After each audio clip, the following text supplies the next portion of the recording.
Par souci d'honnêteté vis-à-vis de vous, je dois vous dire que j'ai quitté le parti où je me suis mis en retrait suite à l'accord avec la NUPES, mais je reste profondément socialiste et profondément convaincu que les partis doivent se réinventer, se renouveler, on doit penser à l'avenir. Donc je suis là avec vous à l'invitation de Stéphane et je suis sûr que nous avons beaucoup de choses à faire ensemble.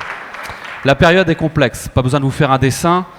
Brexit, crise climatique, guerre en Ukraine, effondrement de la biodiversité, crise énergétique, peut-être crise alimentaire dans les prochains mois. La période est angoissante, troublante pour beaucoup de nos concitoyens. Les plus fragiles, les plus modestes ont le sentiment que ça va être encore plus dur pour eux demain et nous devons dans ce contexte trouver des solutions. Trouver des solutions dans une période où, on doit se le dire, moins de 50% de la population vote. Les gens ne croient pas que les partis soient capables de trouver des solutions aujourd'hui. Les gens ne pensent même pas que les partis existent encore, il faut se le dire. Et les gens ne pensent pas que la démocratie soit globalement toujours la bonne solution pour trouver des solutions sur le climat, sur la justice sociale, voire même pour trouver des solutions pour le transport en commun ou pour trouver des solutions sur les services où par moment on fait plus confiance à Google, à Uber ou à des sociétés numériques qui sont en train de prendre plus de poids que certains États qu'à des élus issus du suffrage universel. Ça doit nous poser question. Ça doit nous poser question dans la période et on doit trouver une voie, un chemin pour en même temps penser le monde de demain, parce que c'est notre responsabilité à partir du moment où on veut assumer le pouvoir et on doit le penser dans des partis politiques, c'est quand même la base pour pouvoir coordonner nos idées et avoir une vision claire de ce que nous voulons faire et dans le même temps répondre aux urgences du temps court et à cette quasi-dictature du temps court. Du temps court sur les réseaux sociaux, du temps court médiatique, du temps court sur l'urgence sociale que ressentent nos concitoyens et puis bien entendu l'urgence climatique que nous ressentons lourdement et particulièrement aujourd'hui. Alors le thème de cette table ronde, c'est une France durable, quelle stratégie économique, sociale, écologique et internationale. Voilà un vaste programme. Voilà un vaste programme où effectivement, longtemps, dans nos sections, dans les débats qu'on peut avoir avec les partis partenaires de la gauche, nous avons un débat sur croissance ou décroissance. Nous avons un débat sur productiviste ou anti-productiviste, et point. Et pourtant, ça ne suffit pas. Ça ne suffit pas et nous voyons bien que nous sommes dans une période où on doit penser une complexité globale. Vous connaissez tous Waze ou Blablacar, ou les outils numériques qui nous permettent d'aller d'un point A à un point B. On rentre à un point A, on rentre à un point B, et puis l'ordinateur nous dit vers quoi aller, le logiciel nous dit vers quoi aller. Là, on doit faire un peu pareil, mais avec des cervelles humaines. Un peu pareil avec 60 millions de cervelles qui ont du mal à s'accorder. Et c'est en soi un problème parce que nous avons une immensité de problèmes face à nous. Une immensité de problèmes face à nous. Et si on n'arrive pas à créer un peu de cohérence pour définir un cap, pour définir une vision, je ne vois pas comment on va.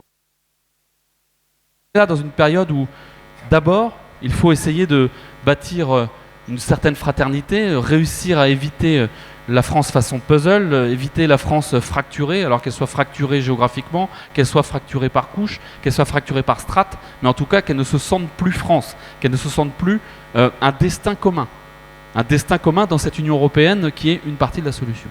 Et donc, il faut poser un point de départ, nous le connaissons dans chacun de nos territoires, pour moi ce sera la Bretagne, pour vous ce sera la région où vous vivez, mais dans tous les cas c'est un bout de la France, un bout de l'Union européenne, et avec des problèmes très différents selon nos territoires, qui ont tous en fondamentaux les mêmes problématiques, mais en solution des problèmes qui sont différents en fonction de là où on habite. Et moi qui suis un girondin convaincu, moi qui suis certain que la décentralisation est un des outils pour pouvoir répondre aux enjeux qui sont face à nous, je dois vous dire là que d'abord il faut penser le modèle. Et le modèle il doit se penser au niveau de l'Union européenne et il doit se penser au niveau de notre pays.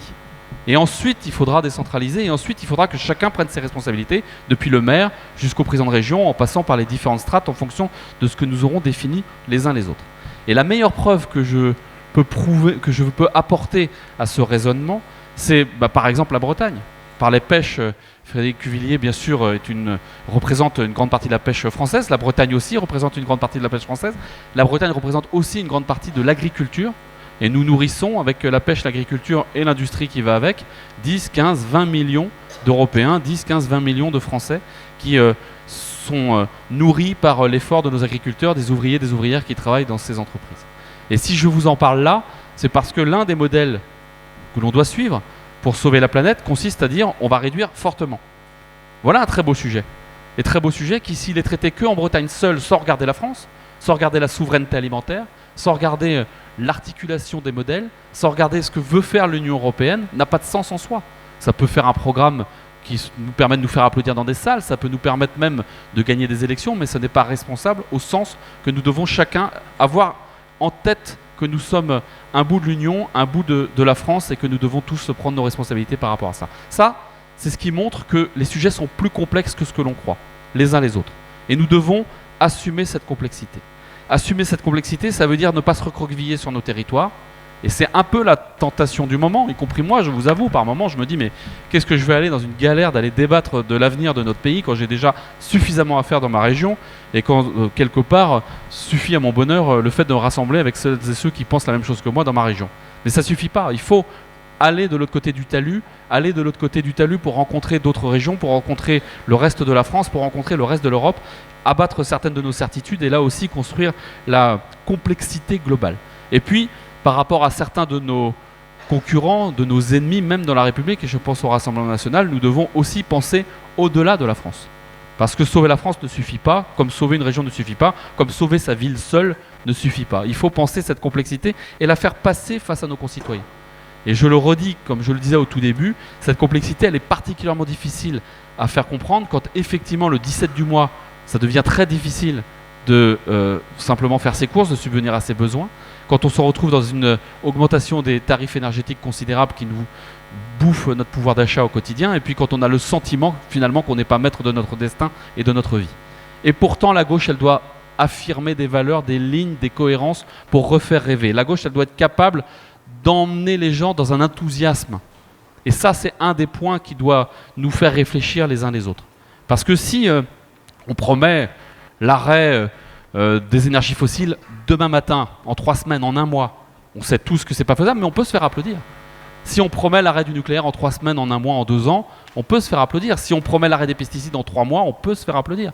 Si on promet l'arrêt des fermes-usines, l'arrêt des usines agroalimentaires, l'arrêt même des usines en général qui ne sont pas dans un modèle qui correspond à une grande partie de celles et ceux qui parlent dans le poste et de celles et ceux qui parlent sur les réseaux sociaux, on peut se faire applaudir. Et pourtant, qu'est-ce que cela donne comme signal à nos concitoyens, notamment à ceux qui ne sont pas allés voter, ou à ceux qui votent par moments avec colère? C'est finalement qu'on n'a pas de modèle, c'est finalement qu'on n'a pas de solution pour eux, c'est finalement qu'on leur promet des lendemains encore plus durs, encore plus difficiles, encore plus angoissants, encore plus terrifiants, dans une période où franchement tout fait flipper. Et donc nous devons, quelque part, assumer la complexité, je l'ai dit, penser le temps long, mais aussi afficher une forme d'espoir. Afficher une forme d'espoir parce que le monde n'est pas foutu et nous avons besoin de rassembler tout le monde, y compris la jeunesse, pour faire en sorte qu'effectivement on puisse bâtir ce monde de demain. Ça veut dire abattre certaines certitudes, ça veut dire abattre certaines complaisances que nous pouvons avoir ou certains sentiments de tout maîtriser, ce qui n'est bien entendu pas vrai, mais être capable aussi de créer un espoir pour emmener nos concitoyens. Avec, encore une fois, la certitude cheville au corps que ça va être difficile, qu'il y a des trucs complexes, des difficultés énormes, mais qu'on est capable, encore une fois, de surmonter tout cela avec une vision, un cap clair que nous ajusterons au fur et à mesure des crises, des catastrophes et des tensions qui sont face à nous. Bref, que nous ayons nous aussi une utopie. L'utopie, elle n'est pas réservée aux formes radicales de la gauche. L'utopie, elle doit être en nous.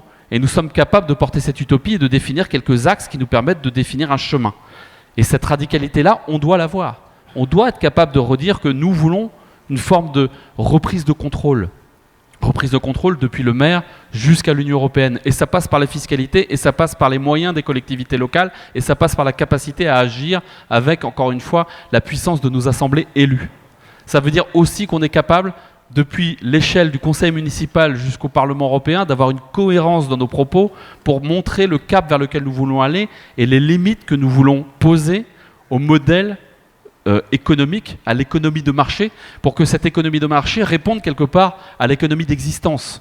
Il n'y a pas d'économie de marché sans économie d'existence. Et on le voit bien, et si on relit les documents de celles et ceux qui étaient désespérés, qui le sont toujours d'ailleurs, qui étaient sur nos ronds-points pendant la crise dite des Gilets jaunes, nous voyons bien qu'il y a là une volonté d'être entendu, ça a été très bien dit tout à l'heure, une volonté de compter dans le système, mais une volonté aussi d'avoir la certitude que les efforts qui sont faits par chacun sont proportionnels à nos capacités. C'est une base simple, basique, que nous devons réaffirmer.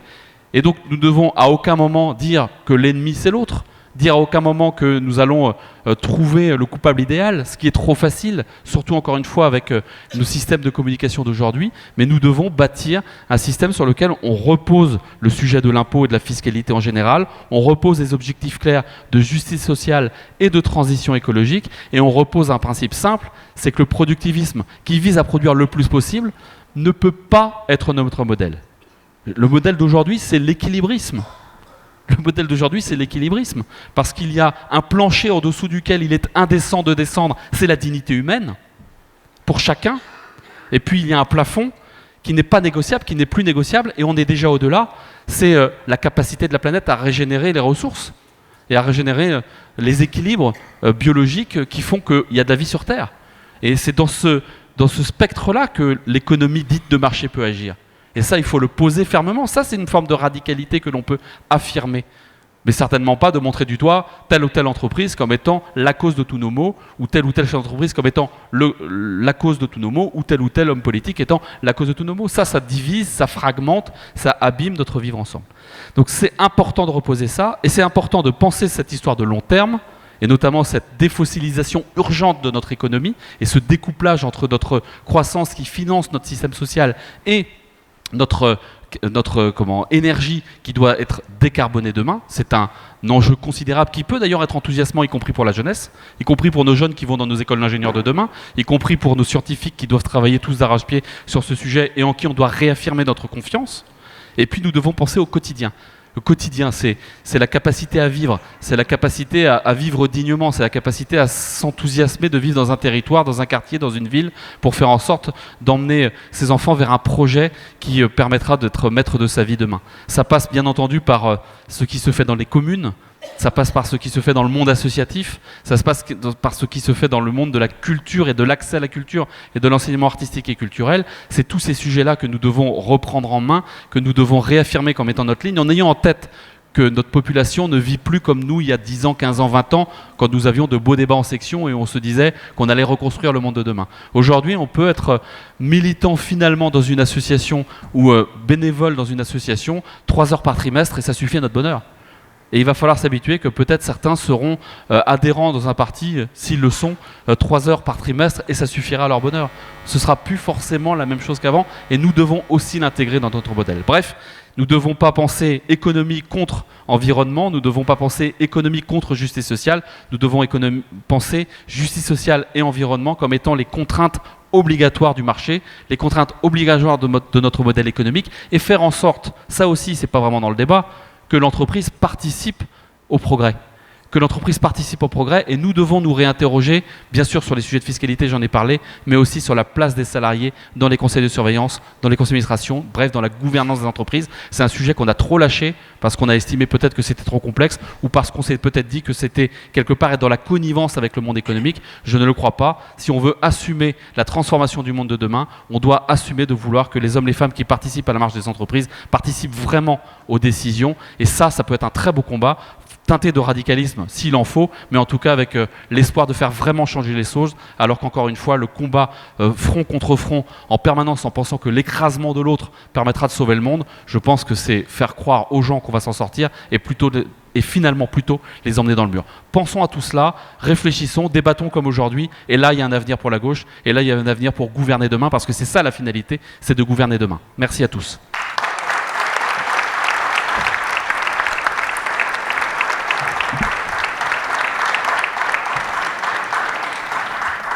Alors, par qui nous commençons, chers amis? Timothée, qui vient de loin, et je vous passe la parole avec grand plaisir.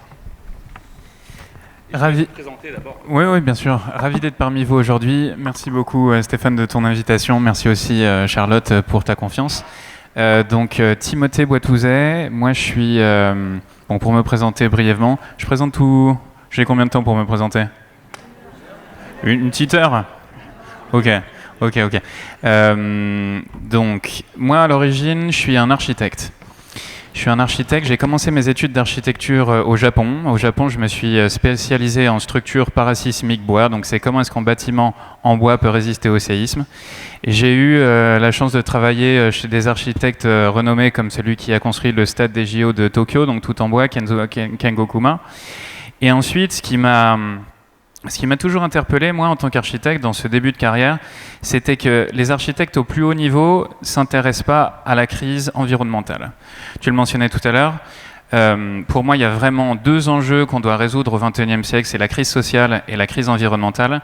Et dans mon métier, à ce niveau-là, il n'y avait aucune conception de l'anticipation de la crise environnementale qu'il faut résoudre. Ces architectes-ci, ils continuent toujours à construire avec des matériaux qui ont été inventés il y a des millénaires. Le béton, je ne sais pas si vous le savez, mais c'est inventé par les Romains. Le verre, c'est inventé par les Égyptiens. Comment ça se fait qu'aujourd'hui, avec les challenges qu'on a d'un point de vue environnemental, on construit encore avec ces matériaux-ci qui sont complètement has-been pour ce qu'on doit résoudre? Donc quand j'ai réalisé ça, moi j'ai arrêté l'architecture, j'ai démissionné et je suis parti continuer mes études donc aux États-Unis en tant que chimiste et biologiste à l'université d'Harvard. Donc j'ai tout repris depuis le début et mon but à moi c'était finalement de développer des matériaux de construction qui soient enfin en phase avec l'environnement. Donc là-bas, j'ai développé un nouveau matériau qui est un bois qui est transparent comme du verre. En fait, ce qui est assez intéressant avec le bois, c'est que on pense le bois comme un matériau ancien, mais si on le transforme à l'échelle moléculaire, il peut remplacer tous nos matériaux de commodité qu'on connaît. On peut rendre le bois transparent, c'est notre premier matériau. On peut rendre le bois aussi rigide que de l'acier. Et ça, donc j'ai rapporté cette innovation en France et j'ai fondé une société qui s'appelle Woodoo, donc qui est basée à Paris et à Troyes, où aujourd'hui on embauche une quarantaine de personnes. C'est une société qui a 5 ans. Et où notre enjeu à tous, c'est pour ça qu'on nous rejoint, c'est d'apporter une solution pour la ville de demain, c'est ça qui nous rassemble, avec des matériaux qui sont enfin en phase avec leur temps. Voilà, donc je suis ravi d'être parmi vous aujourd'hui et puis de débattre sur l'écologie et l'économie. Merci à tous. Merci à vous. Je vais passer, et vous retrouverez Timothée dans un instant dans les questions-réponses. Je passe la parole à Fabienne Lagarde. Oui, bonjour à tous. Je suis un petit peu intimidée, moi, d'être là aujourd'hui parce que je n'ai pas l'habitude de parler devant un auditoire aussi politique. D'habitude, je parle à des étudiants, c'est un petit peu plus facile, bien que... Alors, moi, je suis chimiste. C'est pas facile en ce moment, je vous assure. Donc, je me suis spécialisée plutôt dans l'environnement. Alors, je ne vais pas vous faire un cours sur le réchauffement climatique. Je crois que ça y est, tout le monde est convaincu. Il a fallu convaincre. Je crois qu'aujourd'hui, là, on est bien d'accord. On a tous compris ce que ça voulait dire. Attention, on est à 1 degré seulement de réchauffement. Le GIEC nous prévoit entre 2 et 2,5, voire pire, si on n'ajuste pas nos trajectoires. Vous imaginez les conséquences, on commence à les voir. Alors, qu'est-ce que j'ai envie de partager avec vous aujourd'hui? Eh bien, c'est peut-être d'essayer de voir ce que vous, les politiques, nous, un petit peu maintenant, puisque j'en fais un petit peu partie aussi, qu'est-ce que nous pouvons faire dans ce contexte qui, effectivement, on l'a dit, est assez angoissant? À quel niveau est-ce qu'on doit travailler? Parce qu'il y a 2 niveaux. Il y a un niveau stratégique, mondial, et il y a un niveau opérationnel. Et c'est celui-là qui va embarquer aussi nos concitoyens. Pourquoi est-ce que c'est mondial, le climat? Eh bien, ça ne vous a pas échappé. Le CO2, on le rejette. Nous, par exemple, Européens, en cumulé, en avons rejeté plus de 30% des émissions jusqu'à aujourd'hui. Et contrairement aux nuages nucléaires, ça ne s'arrête pas à nos frontières. Ça continue, ça s'amasse au niveau de l'atmosphère et ça nous modifie cet effet de serre qui était pourtant un effet complètement naturel et qui a permis l'habitabilité de la Terre. J'avais répété, j'arrive plus à le dire aujourd'hui, pourtant j'y arrivais bien. Parce que cette Terre, elle est habitable grâce à cet effet de serre. Et ce sont ces quelques centièmes de ppm, nous on appelle ça en chimie, de CO2 qui viennent s'accumuler en plus, qui sont en train de complètement modifier cet effet de serre, cette atmosphère, et donc le fait que nous pouvons ou pas habiter sur la Terre. Et les conséquences, vous l'avez vu, elles sont mondiales. Nous rejetons, nous pays du Nord, mais c'est l'Inde qui a chaud, c'est l'agriculture en Afrique qui va être complètement bouleversée. C'est cette année, pour la première fois, de la pluie sur le point culminant du Groenland. Ça n'était jamais arrivé. Il avait toujours neigé. Donc voilà, c'est vraiment un effet mondial. Et donc, nous devons lutter au niveau mondial. Je fais souvent le parallèle aussi avec le plastique, qui est devenu ma spécialité depuis une dizaine d'années. Pareil, il y a 10 ans, on a dû parlait du plastique, on nous regardait avec des gros yeux en nous disant, après le béton justement, le plastique est maintenant le 3e béton et ciment, et le plastique est devenu le 3e matériau le plus produit au monde. Il y a 10 ans, on me disait, alors quel est le problème? Ouais, très bien. Il rentre dans les océans. Oui, quel est le problème? Après tout, la fosse des Mariannes, on la comble avec du plastique, ouais, pourquoi pas? Si, on voit bien que ça va poser des problèmes.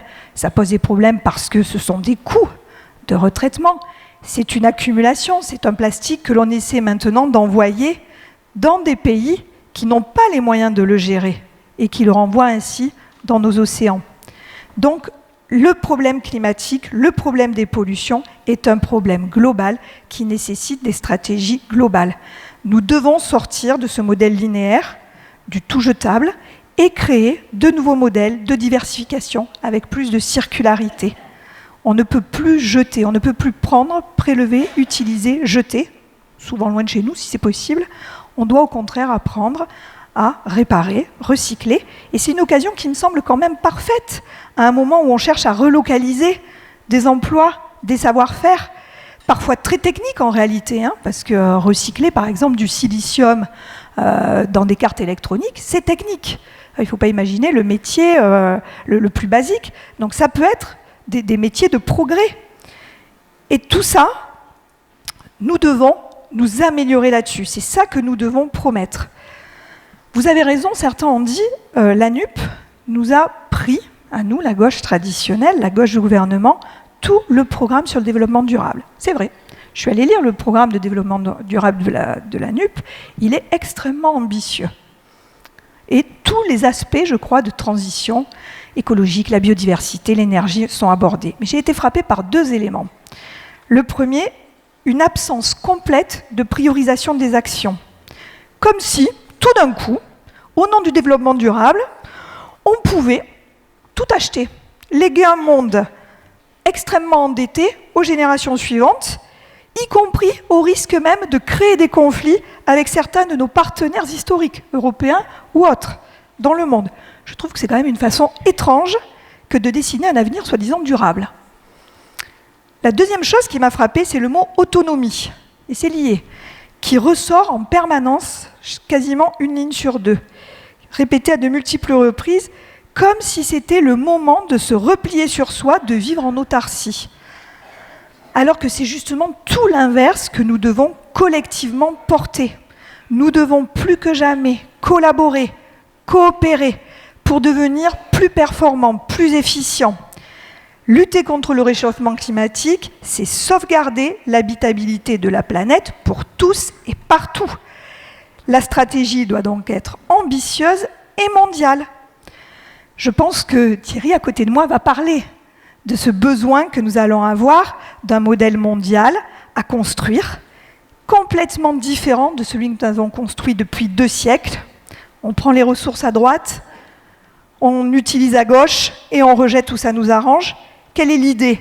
L'idée, ça serait que tout d'un coup, nous, on relocalise chez nous ce qui nous apporte et on délocalise ce qui nous dérange, comme les déchets.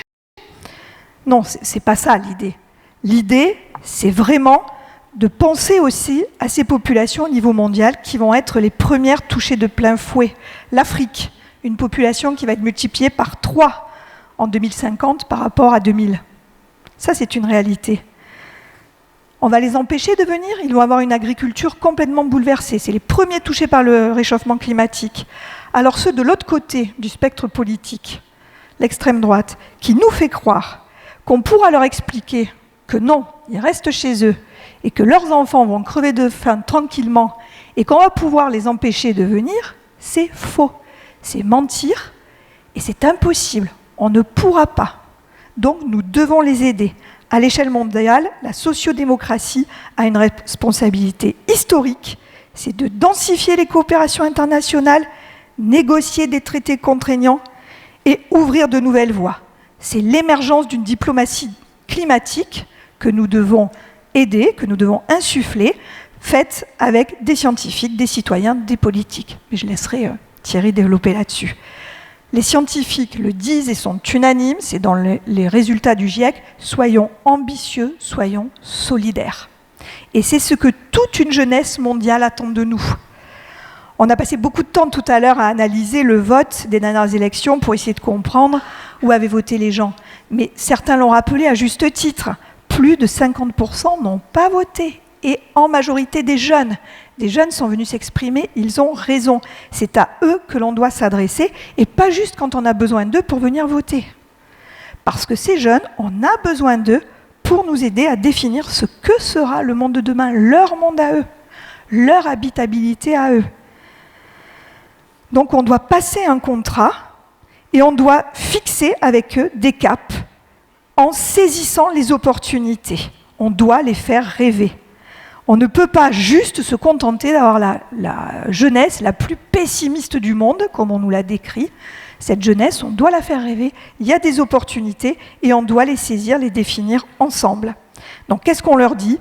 Eh bien qu'on est prêts, nous, de gauche, à investir pour eux dans des nouvelles énergies, dans de nouveaux modèles, dans le recyclage des matières primaires, dans l'éco-conception, autant de métiers qui ont du sens et c'est ce qu'ils cherchent. Donc une stratégie mondiale qui doit être ambitieuse. Mais les actions, elles doivent être locales. Elles doivent être proches des gens et proches des citoyens. La science n'apportera jamais de réponse simple. N'attendez pas ça des scientifiques. Les scientifiques mesurent, ils alertent, ils expliquent les phénomènes, mais il n'y a pas et il n'y aura pas de solution simple et unique. Les solutions, c'est diversifier. Et c'est d'ailleurs ce que nous a appris la nature. On ne peut plus créer des économies linéaires comme on l'a fait. Au contraire, on doit diversifier. On doit apporter des réponses multiples. Et ça, c'est le rôle des politiques. Les scientifiques donnent des avis, les politiques choisissent. Et les politiques défendent leurs choix au plus près des citoyens, les expliquent. Donc faire de la politique aujourd'hui, et être de gauche en particulier, je crois que c'est faire preuve de responsabilité, c'est être prêt à prendre des choix, parce qu'on ne peut pas tout faire, ce n'est pas vrai. Quand on a été dans un gouvernement, je crois qu'on le sait mieux que quiconque, c'est faire des choix, et c'est aller les expliquer devant les concitoyens. Et ça va redonner aussi du sens à l'action politique. Donc vraiment une stratégie mondiale et des actions locales pour impliquer nos citoyens. Ces actions, c'est évidemment la recherche, l'innovation. Je suis toujours triste d'entendre que maintenant, certains ont peur du progrès. Bon sang.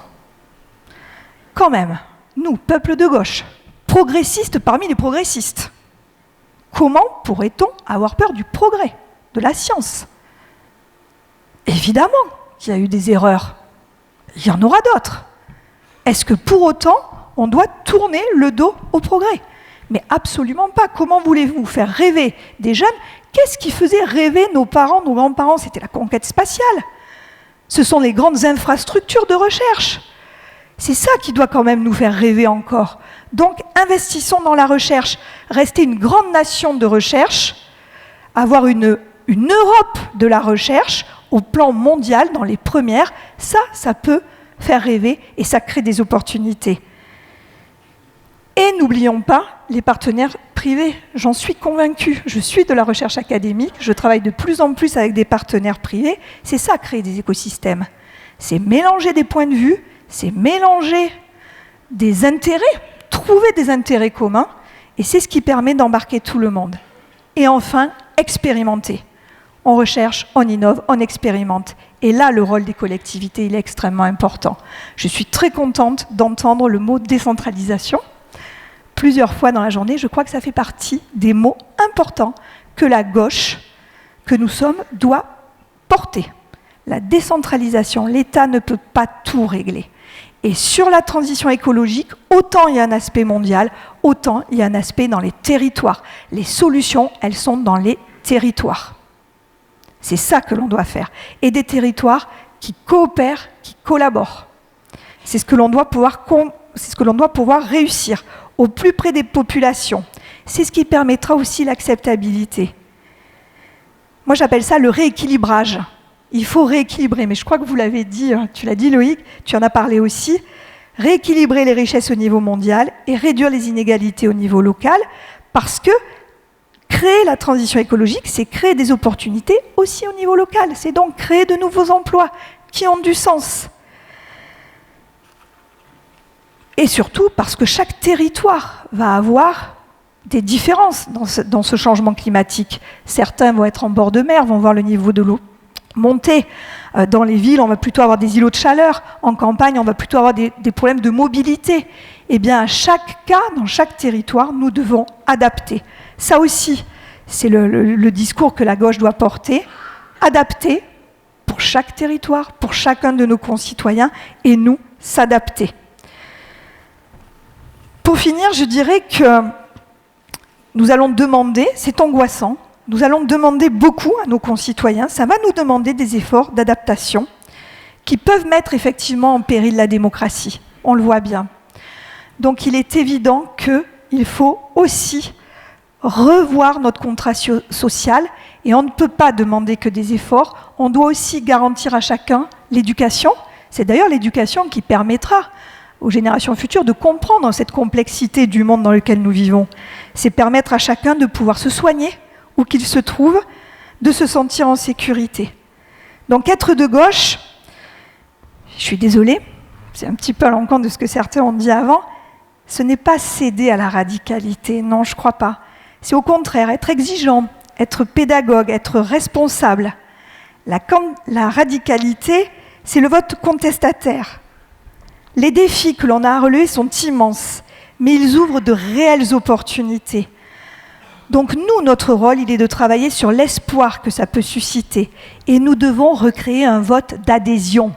Ce n'est plus possible que les gens, 50% ne vont pas voter, et dans les 50% qui vont voter, la moitié ont un vote contestataire. Non, nous devons, le rôle de la gauche, ça doit être de recréer un vote d'adhésion autour de projets ambitieux et qui font rêver. Et on ne peut pas promettre n'importe quoi, mais on doit juste promettre à chacun de trouver sa place. Merci. Merci Fabienne, merci beaucoup. Je passe la parole à Olivier. Olivier Taconnet. Oui, bonjour. Quand j'entends le mot radical, forcément... mes oreilles s'ouvrent en grand parce que je suis radical depuis pas mal d'années maintenant, au moins 25 ans, un quart de siècle quand même. Et je repense à la formule, elle est attribuée à Marx qui dit être radical, c'est prendre les choses à la racine. C'est pas tout arracher, hein. C'est prendre les choses à la racine. Et c'est un mouvement issu directement de la Révolution française et de la reconnaissance de la raison. Et donc c'était ce que je voulais rappeler. Maintenant, je pense à deux interventions. La première, c'est celle qui a eu lieu tout à l'heure d'un jeune qui nous reprochait d'être vieux, mais c'est ça qui me fait me sentir jeune, parce que je fais partie d'une génération où tous les jeunes faisaient de la politique, on parlait que de ça, c'est-à-dire la génération post-68 arde, où on a effectivement rêvé de refaire le monde, etc. Et puis, donc ça me fait me sentir jeune, paradoxalement. Et puis, mon voisin de droite, il me fait sentir vieux, parce que... Oui, ça y est. Oui, donc je reviens à ce que je disais. Donc, puis pour ceux qui ont entendu la première fois, je parlais du jeune tout à l'heure qui m'avait fait me sentir jeune, et je voyais mon voisin de droite. Excuse-moi, j'ai pas retenu. Hein ? Timothée. Donc là, c'est un jeune qui me fait me sentir vieux parce que je reconnais son génie, son talent, et qu'effectivement, on n'est plus dans la parole, mais on est dans l'action et dans le futur, parce que effectivement, là aussi, j'ai oublié de remercier Stéphane Le Foll pour tout ce qu'il fait depuis plusieurs années, d'éviter de se soumettre à l'affaissement de la gauche et de dire ce que je dis, c'est-à-dire la République c'est le courage, la gauche c'est le projet, c'est-à-dire effectivement définir un projet et donc voir que notre projet, le projet là où on s'inscrit localement, s'inscrit aussi dans une démarche mondiale parce qu'on fait partie d'une grande planète et de voir comment ça marche. C'est non seulement, effectivement, il y a des aspects techniques et tout ça qu'on soupçonnait pas parce que je fais aussi partie d'une génération, enfin, jusqu'à il y a 20 ans, tout allait très bien. tout allait très bien, c'est-à-dire le monde on avait créé la décolonisation dans l'après-guerre, on avait augmenté le niveau de vie des gens, on avait fait en sorte de faire évoluer, même s'il y a des insuffisances, mais d'une manière terrible, la condition féminine. Je pense, je vois les femmes et les jeunes filles d'aujourd'hui par rapport à ce qu'a vécu ma mère, et donc tout ça, c'était pas rien, et on pouvait être content, et on pouvait se dire, maintenant, tout va continuer de la même manière. Je repense à deux formules de Rocard. La première, où il condamnait l'ultralibéralisme à partir de Thatcher et tout ça, en disant c'est une rupture par rapport au fonctionnement mondial. C'est-à-dire, grosso modo, on était dans une logique keynésienne, c'est-à-dire tout va aller pour le mieux et tout va aller mieux. Et effectivement, derrière cette logique-là, on a eu effectivement le non à l'Europe. On a eu le rejet de l'Europe, enfin, même si on a eu le Brexit, on a eu Trump, on a eu tout ce qui nous arrive aujourd'hui. C'est-à-dire qu'effectivement, et c'est important de replacer ces logiques-là dans une logique mondiale. Et d'où l'importance, effectivement, de se replacer, de voir le monde tel qu'il est, parce que tel qu'il est maintenant, effectivement, il n'est plus ce qu'il était déjà il y a 20 ans, ni il y a 10 ans, et il n'est pas ce qu'il sera dans 10 ans, dans 20 ans, dans 30 ans, et on peut si on est pessimiste, c'est-à-dire si on est réactionnaire, dire on va vers la catastrophe et vers le suicide de l'humanité, et ce ne sera jamais le propos de la gauche. Voilà.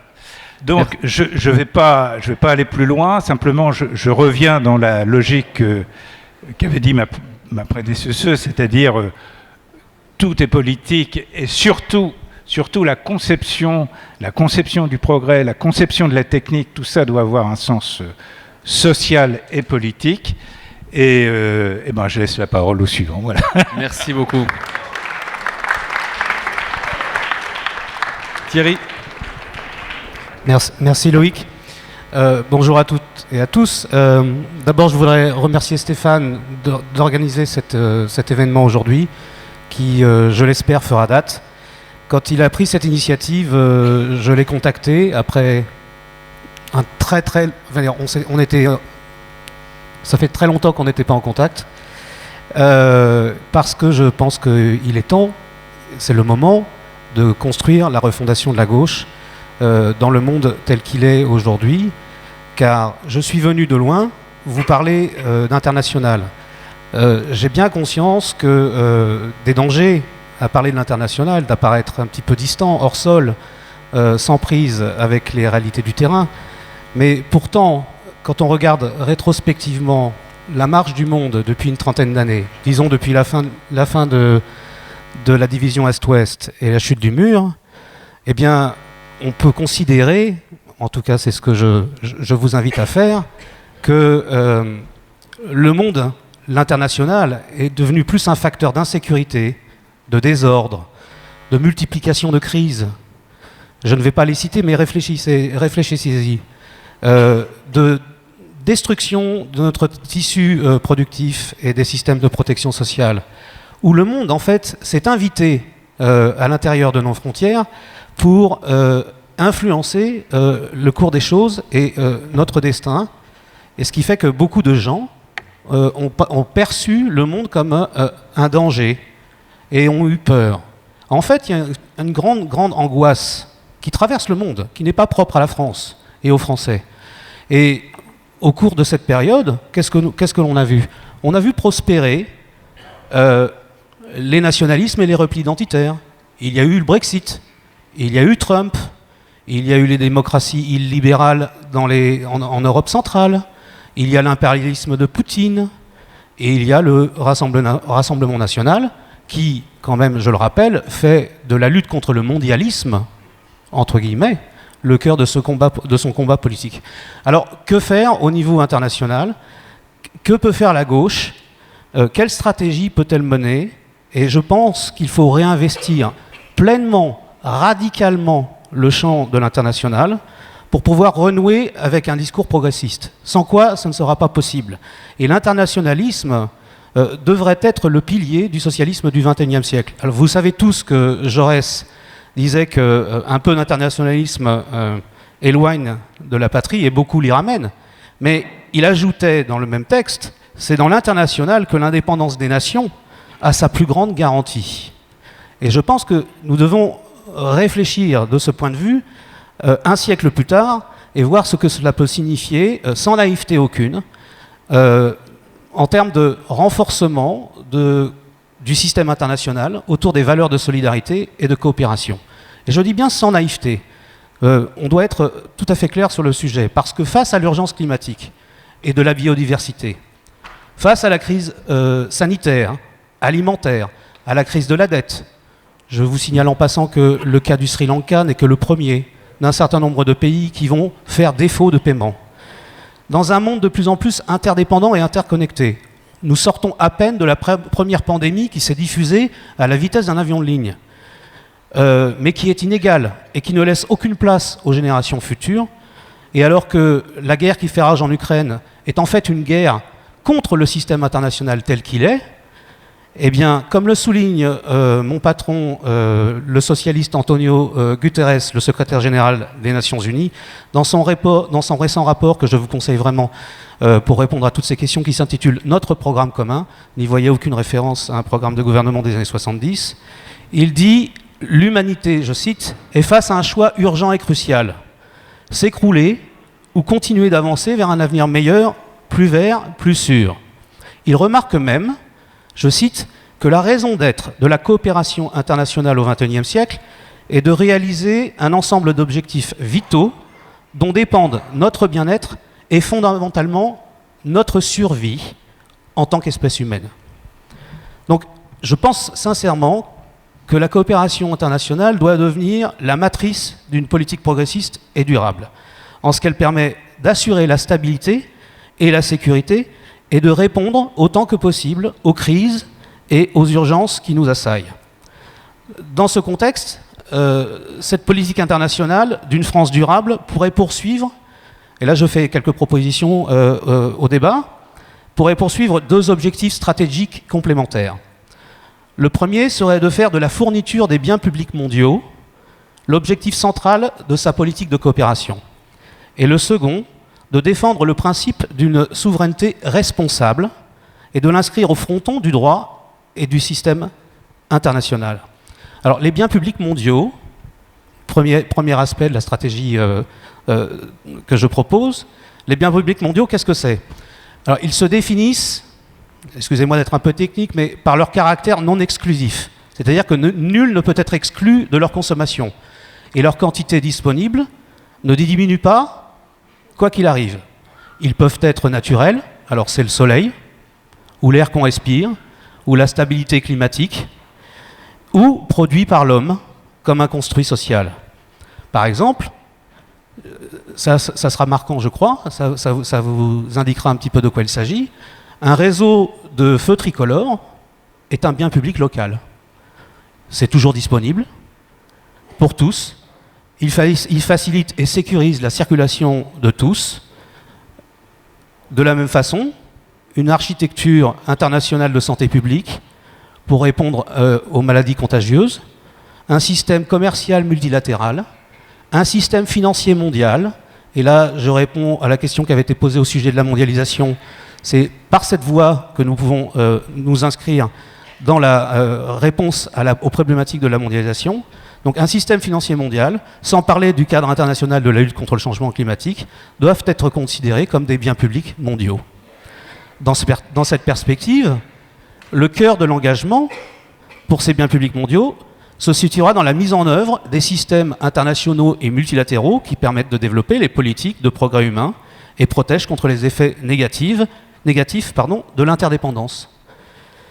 Le deuxième volet, aussi important et complémentaire du premier de cette stratégie, c'est le combat pour placer le principe de souveraineté responsable au cœur de l'ordre international du XXIe siècle.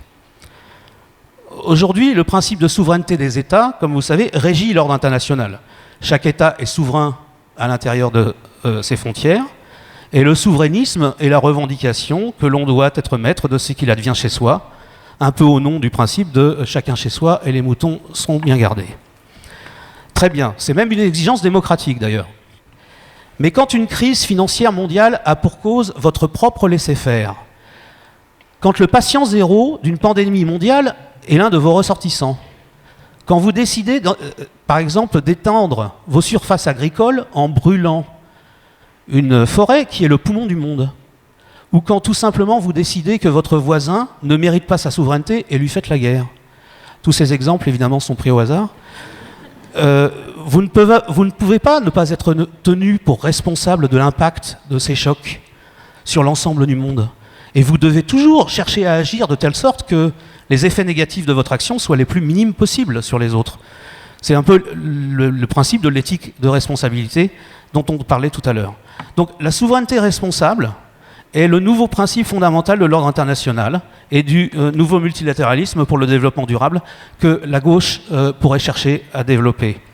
Les États seraient ainsi responsables les uns vis-à-vis des autres, en favorisant la coopération pour répondre aux crises, aux urgences, et en retour, le système multilatéral serait dédié à soutenir et aider les plus fragiles pour gérer les chocs et les effets négatifs de notre interdépendance. En fait, ce principe de responsabilité rendrait compatibles les exigences de coopération et de souveraineté. Pour la gauche, j'en finis ici, ce principe permettrait aussi de se réapproprier le thème de la souveraineté, abandonné aux nationalistes et aux populistes. Et ce n'est pas le moindre de ses avantages, car sans responsabilité à l'égard des autres et de l'humanité dans son ensemble, le souverainisme n'est que de pacotille. Comme le disait Jaurès, je finis par lui, c'est dans l'international que l'indépendance des nations a sa plus grande garantie. Merci. Merci beaucoup. Merci beaucoup. Alors, il nous reste un petit peu de temps pour quelques questions, donc je vous invite à poser vos questions. On va en prendre 3 ou 4 dans un premier temps, quelques réponses, puis peut-être une deuxième série si on n'est pas trop long, et on va s'acheminer vers la conclusion de Stéphane. Alors, je ne sais pas qui se balade avec les micros, j'avoue que je...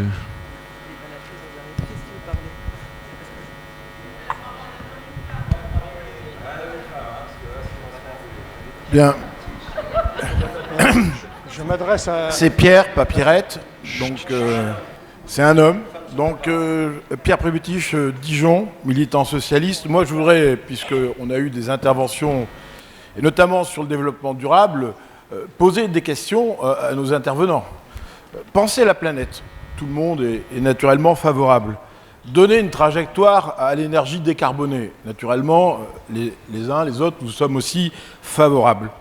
Par contre, là où, en tant que politique, puisque les scientifiques, à juste titre, apportent des solutions, c'est quelles solutions proposons-nous aux insécurisés, aux personnes des quartiers sensibles, voire excentrés, aux périurbains, aux ruraux, pour qui la mobilité, l'énergie sont des éléments essentiels. Le Parlement européen a voté une disposition qu'en 2035, la production de véhicules électriques doit disparaître. À part thermique, doit disparaître. À part l'amendement Ferrari, ça veut dire qu'il y a une révolution qui se prépare sous nos yeux, à nos portes. Et justement, les politiques de gauche, puisque nous devons apporter des stratégies, à la fois au niveau de la politique industrielle et au niveau de la politique énergétique, comment allons-nous faire pour apporter cette énergie, sachant que si on fait le calcul pour la ville du Mans, elle consomme en moyenne 3582 MWh et que la production, la recharge d'un parc de Zoé de 86 000 voitures nous nécessiterait l'apport de 4300 MWh. Et donc, se pose concrètement, en termes de stratégie, que peut apporter la gauche? Quel type de mobilité? Est-on pour le transport gratuit, comme ça a été proposé? Je vois notamment certains grands spécialistes de la mobilité. Quelle mobilité apporte-t-on? Et comment comptons-nous, dans des stratégies politiques, définir en fait l'égalité des chances pour que l'écologie ne puisse pas être vécue comme punitive, que l'écologie ne puisse pas être vécue comme anxiogène, qu'elle ne se heurte pas au social, que nous puissions enfin, à nos concitoyens, faire vivre un beau principe qui n'est pas toujours appliqué, loin s'en faut, c'est l'égalité de tous devant les territoires. Mobilité, énergie, quel mix énergétique voulons-nous pour notre pays, au sein de l'Europe, avec notamment des conflits internationaux qui vont impacter sur la production d'énergie? Ce sont ces questions, ces stratégies.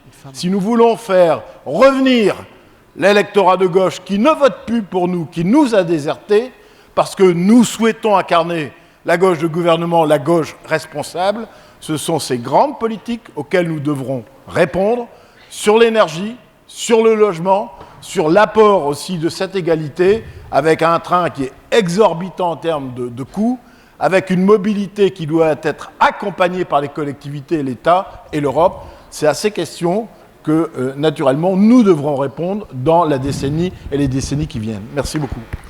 Merci beaucoup. Alors, une femme, puisqu'on a dit qu'on faisait de l'équilibre dans les prises de parole, que ceux qui ont les micros... Ah, il faudra donner du sien aussi, il faut que les femmes lèvent la main. Hein, là, ici, hop, hop, hop.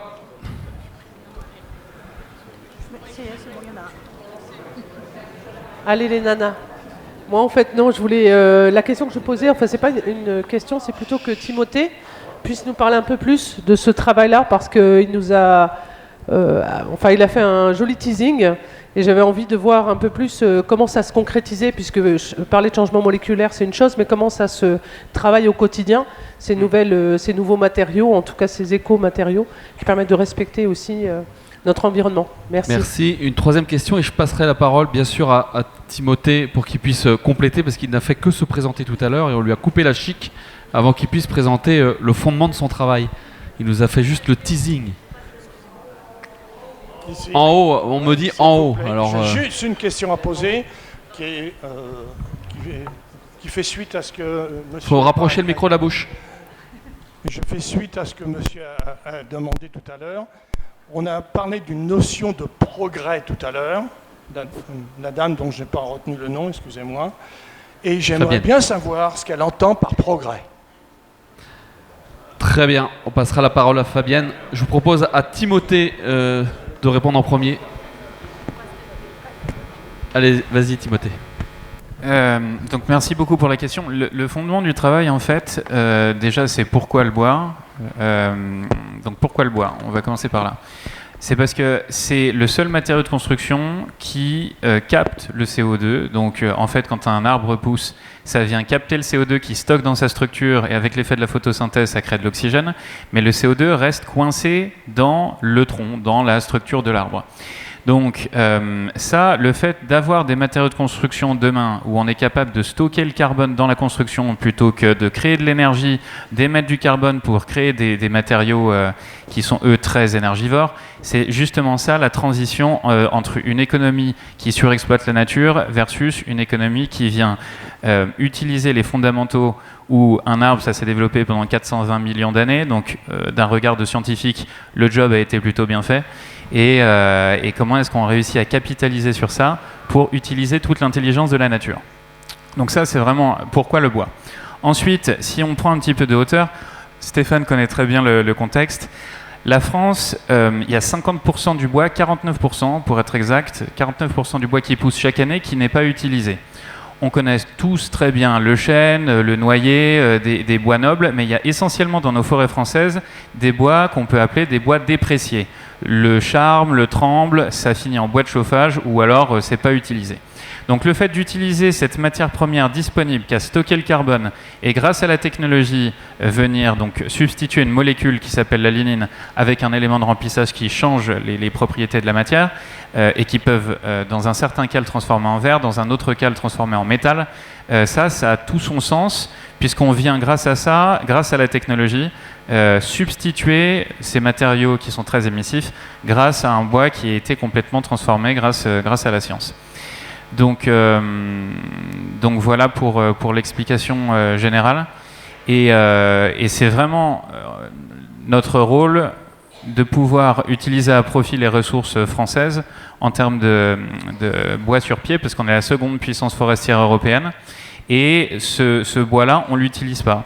La filière bois, elle est déficitaire de 6,4 milliards d'euros par an, alors qu'on est la seconde puissance forestière européenne. Donc là, il y a vraiment un gisement de valeur tant environnementale qu'économique coincé, et c'est à ça que nous, on veut participer. Il y a une vidéo aussi qu'on peut vous passer. Woodoo, c'est une société de biotechnologie qui transforme le bois en matériaux high-tech. On transforme la nature moléculaire du bois pour le rendre transparent, pour remplacer le verre, le rendre hyper rigide pour remplacer les métaux, et ça peut aussi remplacer le béton, tout ça dans une vocation d'apporter du bien à l'environnement. Notre objectif, c'est d'aider à décarboner l'industrie. Le bois, c'est le piège à carbone le plus efficace sur cette planète. Et nous, dans notre procédé de fabrication, dans nos transformations de nos matériaux, on va émettre peu de carbone. Beaucoup moins, par exemple, que le béton quand il est produit. Globalement, pour un mètre cube de béton, on va dégager presque 900 kg de CO2, alors qu'avec nos procédés, pour un mètre cube de bois Woodoo, on va piéger 650 kg de CO2 par mètre cube. Demain, on va faire des matériaux de construction avec cette technologie pour créer des bâtiments bas carbone en bois augmenté qui permettront de monter plus haut, puisqu'aujourd'hui les bâtiments en bois, ça ne dépasse pas une quinzaine d'étages. Le bois est trop fragile pour monter plus haut. Ce qui est formidable avec le bois, c'est qu'il est renouvelable, qu'il pousse sur tous les continents, qu'il y a des essences de bois qu'on ne valorise pas sur le marché qui sont nos essences prioritaires, des essences pauvres ou des essences de faible constitution. Le peuplier, le charme, le tremble, le pin maritime par exemple, qui sont en excédent et qu'on transforme en matériaux de performance. Chaque période de l'histoire a été marquée par un matériau. Le 19e siècle, ça a été l'âge du fer, on le voit avec la Tour Eiffel. Le 20e siècle, ça a été l'ère du béton, on le voit avec donc les développements suburbains. Et le 21e siècle, pour nous, retour à la nature, retour à l'identité primitive des matériaux, ça sera le siècle du bois. C'est une très belle innovation. Merci à Timothée, merci pour ce film. C'est une très belle innovation qui montre que là aussi, le clivage entre high-tech et low-tech est largement dépassé et qu'il faut là aussi penser d'autres formes de progrès et d'innovation. Et donc, je passe la parole à Fabienne pour une explication à l'autre question de la salle. Oui, et je remercie d'ailleurs pour cette question parce que je sais qu'en parlant de progrès, ça peut faire débat. Et c'est très bien parce que ça fait partie des débats que l'on doit avoir et que l'on doit porter. La définition du progrès, c'est le fait d'avancer. C'est la notion de mouvement en avant et avec cette idée de transformer vers le mieux.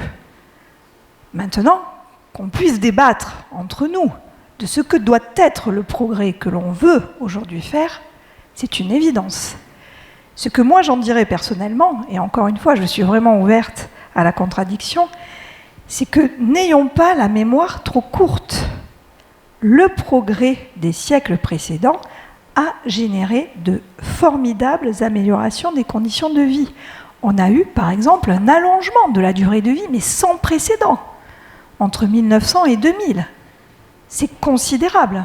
Regardons les courbes, on a multiplié par 2, par 3. Donc évidemment, ce progrès des 2 derniers siècles nous a amené à de nouvelles questions. Nous sommes beaucoup plus nombreux que ce qui était prévu, que ce que nous prévoyions.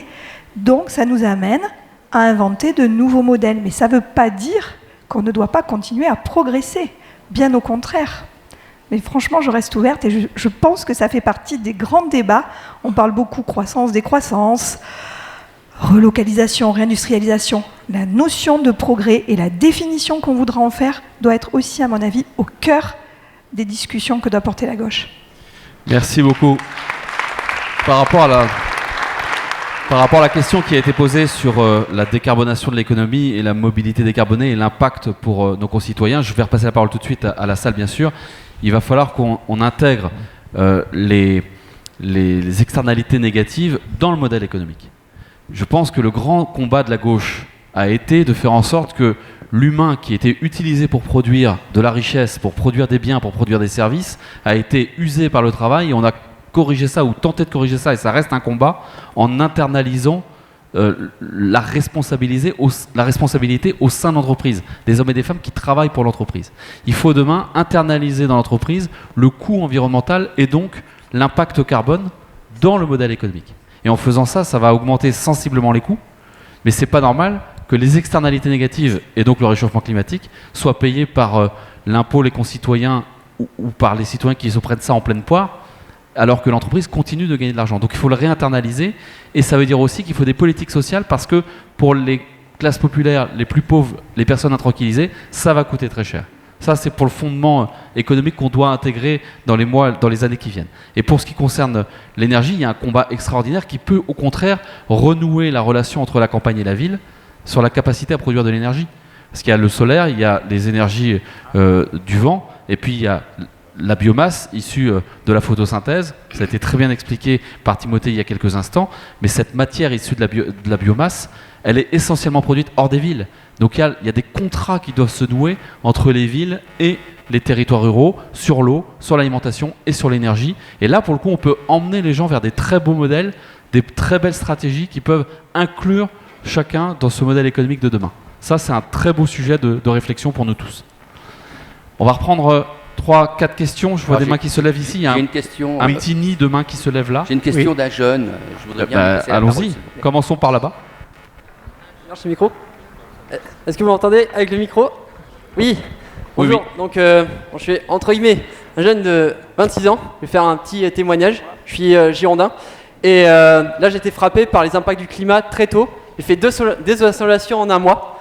Et ce que je voulais vous dire, en substance, c'est que je suis sur un territoire de paradoxe. En Gironde, nous avons des innovations. Je suis ingénieur dans une société, c'est Thales, qui a mis au point des aéronefs avec un programme nommé FlightX qui est capable de réduire les émissions de CO2 de 10% par vol. Je suis aussi sur un territoire en Gironde, et là je salue mon ami Philippe Dort, où au niveau du port de Bordeaux et du système de dragage Austria, on va bientôt être capable, d'ici quelques années, de réduire de 25% les émissions de CO2 et de 80% les émissions d'oxyde d'azote. Mais pourtant, nous sommes sur un territoire qui brûle. Vous avez sans doute entendu parler de tous ces feux à Landiras, des évacuations, des villages entiers comme le village de Cazaux qui ont été évacués par centaines de personnes.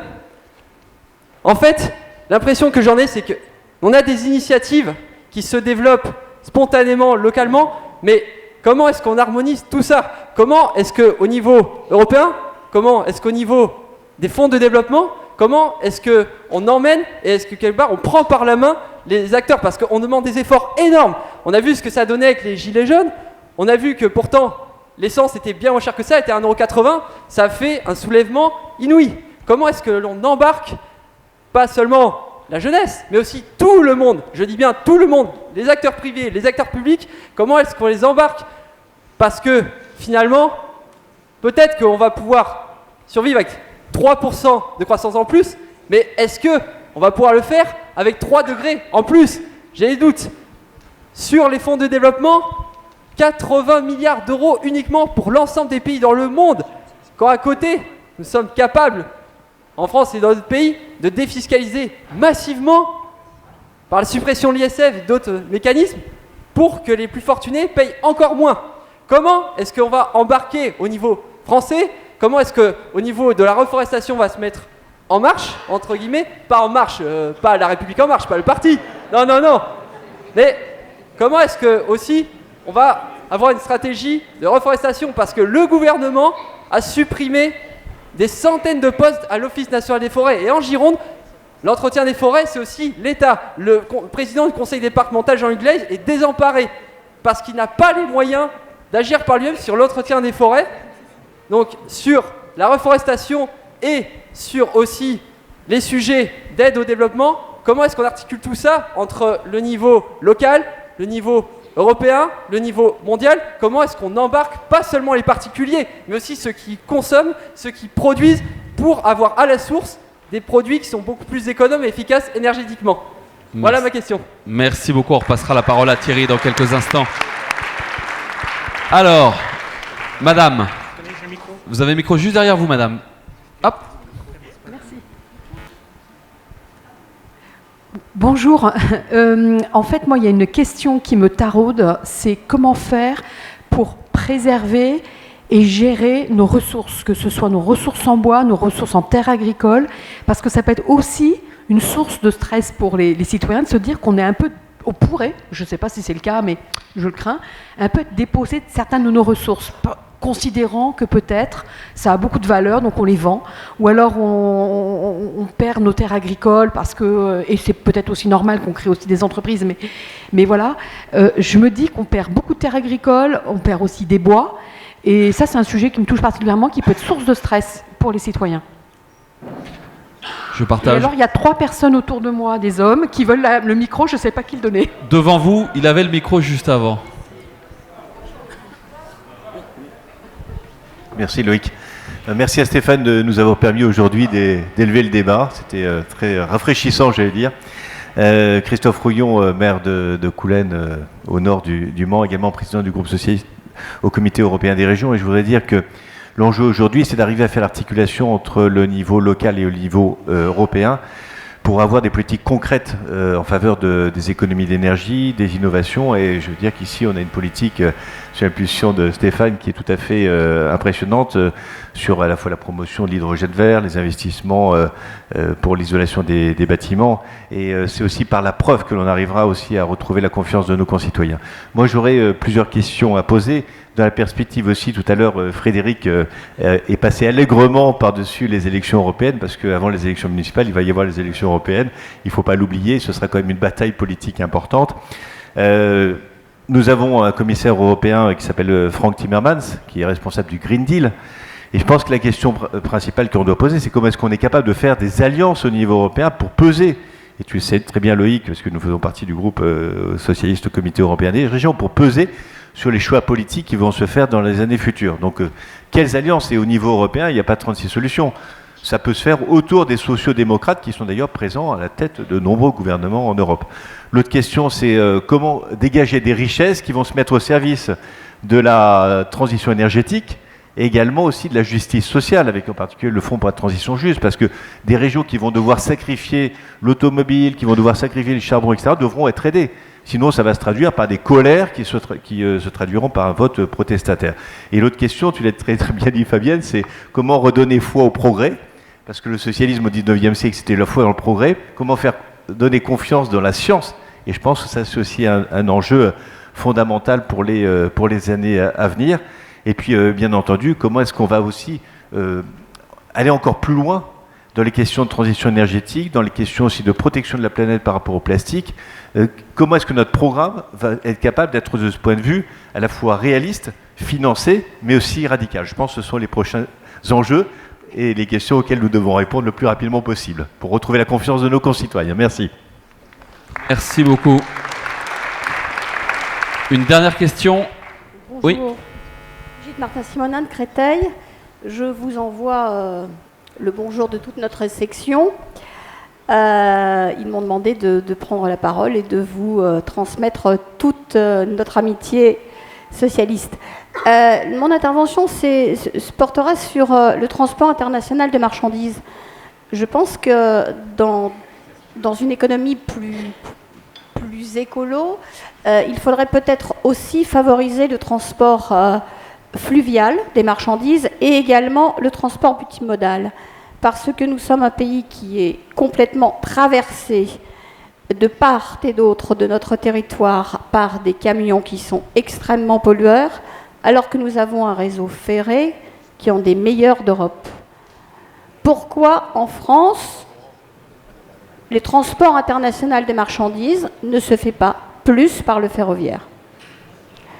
Alors qu'il se fait beaucoup en Suisse, et alors qu'il se fait beaucoup dans d'autres pays d'Europe.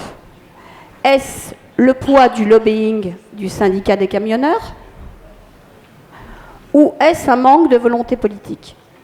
Et y compris des socialistes au pouvoir. Comment voit-on ce problème qui va être vraiment très important? Parce qu'en plus, dans ce secteur-là d'activité, on sait très bien que ce sont les travailleurs français qui perdent beaucoup d'emplois, parce qu'il y a énormément de sociétés, par exemple, qui viennent de Pologne, qui qui emploie des gens avec des salaires polonais pour traverser notre territoire en ne respectant pas les règles de sécurité qui sont appliquées aux travailleurs français. Et c'est un problème dans le cadre de la mondialisation ou de l'européanisation. Merci beaucoup. Alors, est-ce que Thierry peut apporter quelques éléments de réponse avant Fabienne, peut-être ? Sur la question climatique à l'échelle globale, nous savons tous que nous ne pourrons répondre et atteindre les objectifs de Paris, de plus de degrés à la fin du siècle, qu'en mettant un prix sur le carbone. C'est la seule solution, c'est la seule façon d'internaliser les externalités négatives dont parlait Loïc. C'est la seule façon de décarboner rapidement l'ensemble de nos économies. Il y a un autre aspect qu'il faut prendre en compte aussi au niveau international, c'est que si aujourd'hui, maintenant, tout de suite, nous arrêtions dans les pays industrialisés d'émettre le moindre gramme de carbone, arrêtez de respirer. Si nous arrêtions aujourd'hui, les pays en développement et les pays émergents, toutes choses égales par ailleurs, dans leur stratégie, dans leur développement au cours du siècle, rien que par leur développement, nous serions au-delà des objectifs de Paris, de plus de degrés, à la fin du siècle. Ce qui veut dire que tous les efforts que l'on peut consentir ici, en France, en Europe, dans les autres pays industrialisés, ne compteront pour rien si nous n'embarquons pas les pays en développement et les pays émergents dans cet effort global, collectif, pour la lutte contre le changement climatique. Et il y a des pays qui sont particulièrement difficiles et récalcitrants dans cette histoire.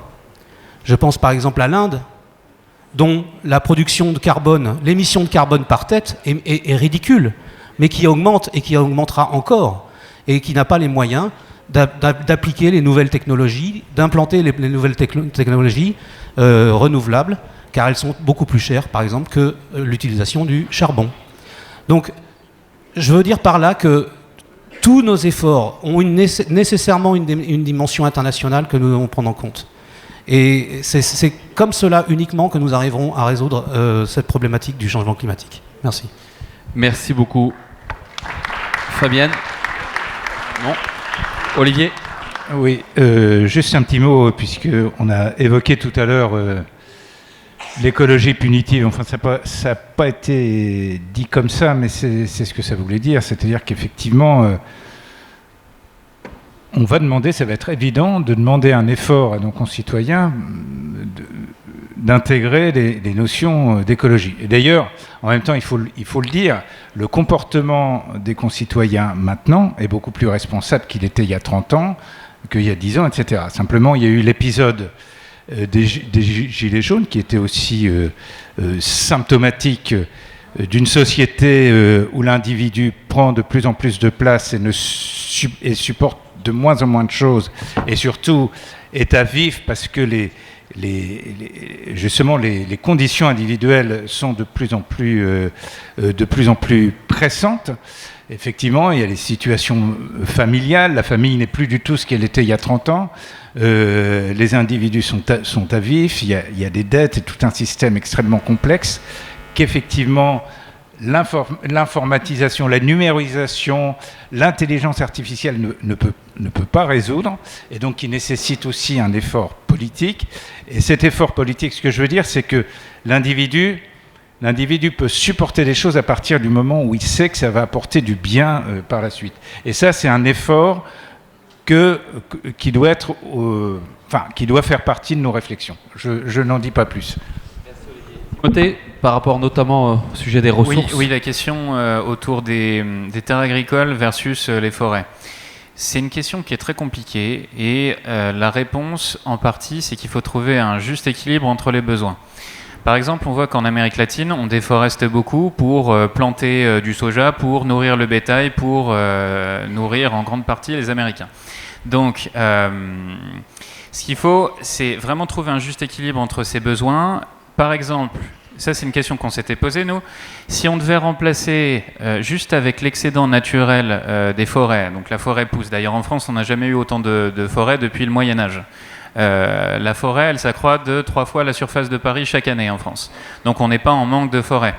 Là-dessus, ce qu'on s'était posé comme question, nous, c'est si on utilise l'excédent naturel de la forêt, donc son taux de renouvellement biologique, pour remplacer tout le béton qui est coulé en Europe, est-ce que c'est possible ?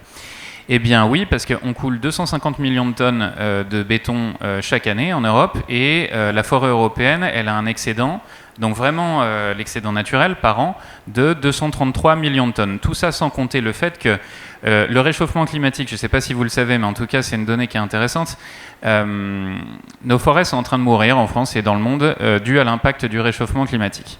Nous, on fait partie d'une association qui s'appelle Ensemble Sauvons la forêt de Chantilly, qui nous dit qu'un tiers de la forêt de Chantilly est morte ou en état de dépérissement avancé depuis les 5 dernières années. Ça, c'est parce que les sécheresses à succession, ça crée un stress hydrique pour les arbres. Ensuite, les forêts, elles sont fragilisées, donc elles sont attaquées par toutes sortes de vermines, les hannetons, le chancre coloré, le scolite, etc. Et donc, il y a de plus en plus de bois qui finalement est disponible à l'utilisation. Mais c'est pas du bois tel que on l'utilise dans la supply chain classique où on va chercher du chêne, de l'érable, du frêne, etc. Là, on utilise cette matière première, qui est une matière complètement dépréciée, voire même des bois morts, pour venir en substitut à des matériaux qui sont, eux, émissifs. Donc, pour répondre à votre question, tout est une histoire d'équilibre, il faut vraiment travailler là-dessus. Et les sujets environnementaux, c'est des sujets qui sont compliqués parce qu'ils sont basés sur de la science, il faut avoir plein de data pour comprendre donc de données, pour comprendre quelle bonne solution prendre. Mais en tout cas, une chose est sûre, il faut qu'on se mette dans ce sujet très rapidement et d'ailleurs tous ensemble. Ça me fait penser à une citation de Churchill qui dit « Prenons le changement par la main avant qu'il ne nous prenne par la gorge ». Donc le sujet environnemental, c'est vraiment au cœur de tout ça. Voilà. Merci beaucoup. Par rapport à toutes les questions qui ont été posées là, on n'a pas apporté toutes les réponses, mais on voit bien qu'il y a une chaîne de cohérence qu'il faut mettre en place depuis le niveau international jusqu'au niveau local. C'est un des combats de demain pour travailler à l'équilibre des systèmes. Et ça, c'est vraiment la complexité dans laquelle nous sommes. Et le citoyen doit toucher cela du doigt. On doit travailler avec celles et ceux qui ont envie de participer au débat pour trouver ces équilibres. Et ne pas donner le sentiment que, comme tout est compliqué, on ne pourra pas agir, notamment au niveau local. Et c'est quelque part le travail qu'on doit faire sur notre ambition de développer des cohésions internationales, tout en ayant une décentralisation très forte pour que le citoyen et les élus locaux puissent agir au niveau local. Et c'est cette cohérence d'ensemble qui permettra de trouver des solutions. Et ça, c'est porteur d'espoir pour l'avenir, à mon sens. Pour ce qui concerne le transport international, on ne va pas ouvrir tout le débat là, mais je pense qu'il faut avoir conscience qu'il y a deux manières de développer ce transport. La première manière, c'est la règle, parce qu'à partir du moment où le modèle économique aujourd'hui ne permet pas aux entreprises d'y aller, c'est qu'il n'y a pas de modèle économique. Donc c'est soit la règle, soit de trouver des nouveaux équilibres économiques. Peut-être par la taxe carbone, peut-être par d'autres sujets. Mais on doit aussi se poser notre question, nous tous collectivement. Et je ne vais pas y répondre là. C'est la vitesse à laquelle on commande des choses sur Internet et à laquelle les choses nous arrivent. Si déjà on décidait d'interdire la livraison en J+1 de notre coque de téléphone, de nos piles ou de n'importe quel truc qui nous arrive de l'autre bout de la planète, et qui sont stockés dans des immenses hangars, déjà, ça chaufferait un peu moins. Et ça, c'est une folie individuelle, auquel on participe tous, directement ou indirectement. Et ça, c'est presque plus important que le sujet du ferroutage aujourd'hui. Est-ce qu'on est prêt collectivement à dire ce sera J+2 pour tout le monde ou J+3 pour tout le monde parce qu'on va rouler moins vite, parce qu'on va demander à des camions de rouler plein et pas rouler aux 3/4 vide. C'est des vrais beaux sujets. Parce que là, pour le coup, il y a des incohérences absolues issues de nos choix personnels. Et on pourrait prendre les déchets, et on pourrait prendre l'énergie, etc. J'en reste là. Il y a des élections européennes, Christophe l'a très bien dit. Je pense que c'est un des moments de clarification de la gauche. Parce qu'à Bruxelles, on ne peut pas être en même temps quoi que ce soit. Et nous, on est PSE. Et on est fiers d'être PSE. Et on ne peut pas être en même temps, la preuve, on est soit libéral, soit PPE, soit libéral, soit PPE conservateur, soit PSE, et le président de la République qui joue le en même temps ici en France, là-bas il est bien obligé d'afficher la couleur. Nous afficherons la couleur, et il y a deux gauches à Bruxelles, il va bien falloir choisir à un moment donné, vis-à-vis des électeurs, ce que nous allons annoncer en 2024. Moi je reste là, et je passe la parole à Stéphane Le Foll. Merci à tous pour ce très beau débat.